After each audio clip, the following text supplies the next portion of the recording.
नमस्कार दोस्तों, welcome back in channel stock technicals. दोस्तों, इस वीडियो के अंदर हम बातचीत करने वाले हैं पीसी ज्वेलर्स से रिलेटेड और आज की डेट में हम पीसी ज्वेलर्स से बहुत कुछ सीखने वाले हैं। तो वीडियो दोस्तों आप एंड तक जरूर देखिएगा ताकि सारी चीज़ें आपको अच्छे से समझ में आ सकें और आप एक बेहतर डिसीजन ले सकें।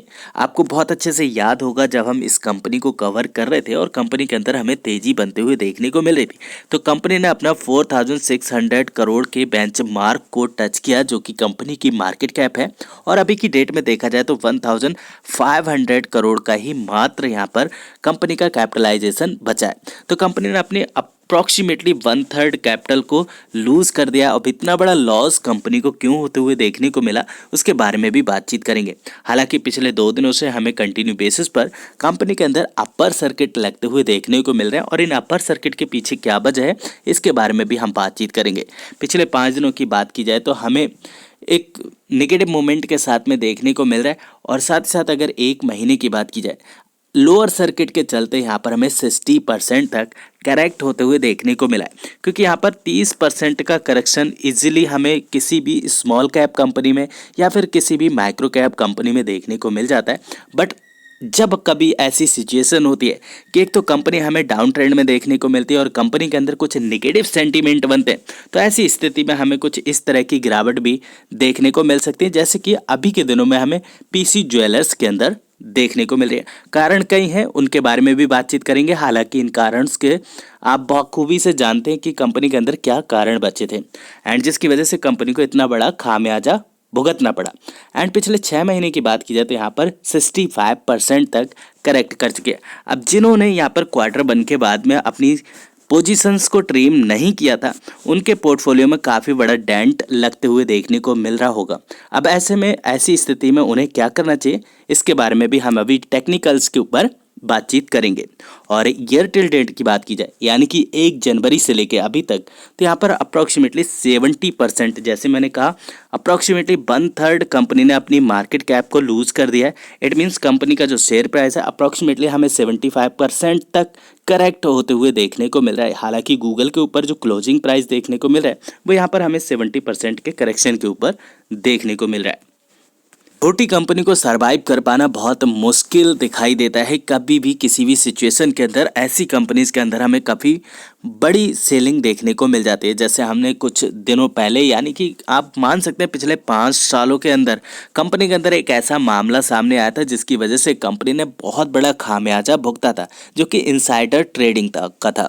एंड उसके बाद कंपनी ने वापस से चलना शुरू किया और कंपनी अपने पीक पर जाने ही वाली थी कि साथ ही साथ एक ऐसा इसके अंदर झोल उठता है कि यहाँ पर जो एसबीआई है वो इनके ऊपर नोटिस भेज देती है अपने जो लोन है उनको रिकॉल करने के लिए। और ना केवल सिर्फ एसबीआई, इसके साथ साथ यहाँ पर 4 और भी बैंक्स हैं जिनके अंदर आपको IDBI bank and bank of India के नाम भी देखने को मिलते हैं और क्रूर वैश्य जैसी बैंक्स भी इनके अंदर शामिल देखने को मिलती हैं। अब इसके दबाव के बाद कंपनी के अंदर हमें कंटिन्यू बेसिस पर सेलिंग का प्रेशर देखने को मिलता है। और जैसे कि हम सभी को पता है फेस्टिव सीजन जैसे ही बंद होती है उसके बाद जितनी भी ज्वेलरी सेगमेंट की कंपनीज है इनके जो रेवेन्यू है वो घटते हुए देखने को मिलते हैं। और ऐसी ही स्थिति के अंदर अगर कोई ऐसा सेंटीमेंट आ जाता है कंपनी के सामने तो यहाँ पर सेलिंग का होना लाजमी था और जिसकी वजह से हमें 1 जनवरी से लेकर अभी तक कंपनी 70% तक करेक्ट करते हुए देखने को मिली। और पिछले 6 महीने की बात की जाए तो 65% और पिछले 1 महीने में 60% तक करेक्ट होते हुए देखने को मिली। मैं समझता हूं कि मैंने आपके सारे डाउट्स क्लियर कर दिए। अगर आपके मन में और भी कोई क्वेश्चन क्यूरी है वो आप चाहें तो नीचे कमेंट बॉक्स में मेरे साथ शेयर कर सकते हैं। अब सीधे चलते हैं कंपनी के टेक्निकल्स के ऊपर। अभी टेक्निकल्स की बात करें तो काफ़ी हैवी सेल ऑफ के बाद में कंपनी के अंदर अभी सुधरते हुए हालात देखने को मिल रहे हैं।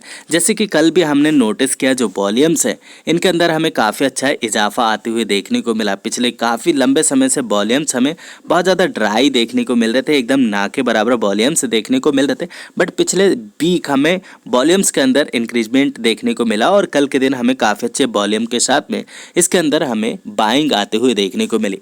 अब ये बाइंग इतने दिनों के बाद हमें क्यों आते हुए देखने को मिली? अब यहाँ पर इतनी बड़ी बाइंग हमें इसलिए आते हुए देखने को मिली क्योंकि जो ये वाला आप एरिया देख रहे हैं ये पिछली जुलाई का एरिया है जहाँ पर कंपनी ने काफ़ी दिनों तक स्ट्रगल किया था और ये एरिया काफ़ी ज़्यादा स्ट्रॉन्ग सपोर्ट के तौर पर काम करते हुए देखने को मिल रहा था, जो कि 21 रुपये से लेके 20 रुपये का जोन है। और यहाँ से कंपनी ने वापस से चलना शुरू किया था पिछली बार, और उसके बाद से आपके पैसे को अप्रॉक्सीमेटली 10 टाइम्स तक मल्टीप्लाई किया था। जिन लोगों ने पिछली बार होल्ड किया था उन्हें पता होगा उनके पैसे को कंपनी ने कितने अच्छे से मल्टीप्लाई करके दिया था, और अपनी मार्केट कैप को भी कंपनी ने 4 टाइम्स मल्टीप्लाई कर लिया था।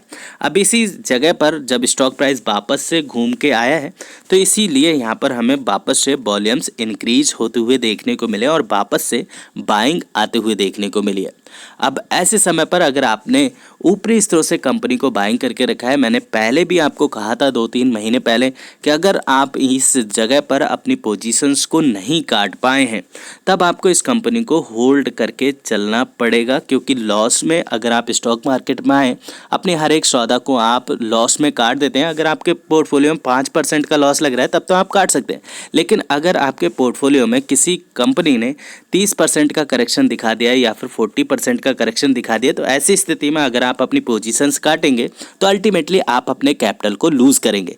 तो संभवतः ये है कि आप इस लॉस को पेशेंस के साथ में होल्ड करें, ताकि जब कंपनी के अंदर वापस से ट्रेंड बनेगा तो ये लॉस आपका प्रॉफिट में कन्वर्ट हो। अब जैसा कि आप देख रहे हैं कि कंपनी के अंदर वापस से हमें अपर सर्किट लगते हुए देखने को मिल रहा है, तो ये अपर सर्किट आपको कहाँ तक लेके जा सकते हैं। ये अपर सर्किट आपको सबसे पहले तो यहाँ पर 40 रुपीज़ के ऊपर एक रेजिस्टेंस को दिखा सकते हैं। कंपनी आपको 40 रुपीज़ तक लेके जा सकती है। अब जिन लोगों ने यहाँ से बाइंग की है अप्रॉक्सीमेटली 21 रुपीज़ से, जो कि इसका कल का हमें स्टॉक प्राइस देखने को मिल रहा था, हालांकि आज के दिन तो हमें 24 रुपये 75 पैसे के ऊपर ट्रेड करते हुए देखने को मिलता है। तो अगर आप यहाँ से यहाँ तक भी होल्ड कर लेते हैं, आपके पैसे को कंपनी दोगुना कर सकती है।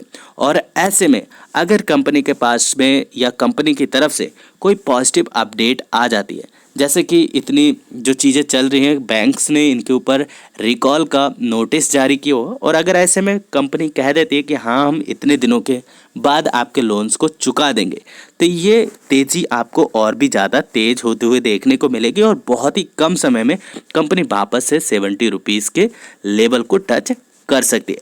तो ये सारी संभावनाएं हैं दोस्तों, ऐसी कोई पत्थर की लकीर नहीं है कि अगर मैंने कह दिया तो स्टॉक प्राइस आपको 70 रुपीज़ तक ही जाते हुए देखने को मिलेगा।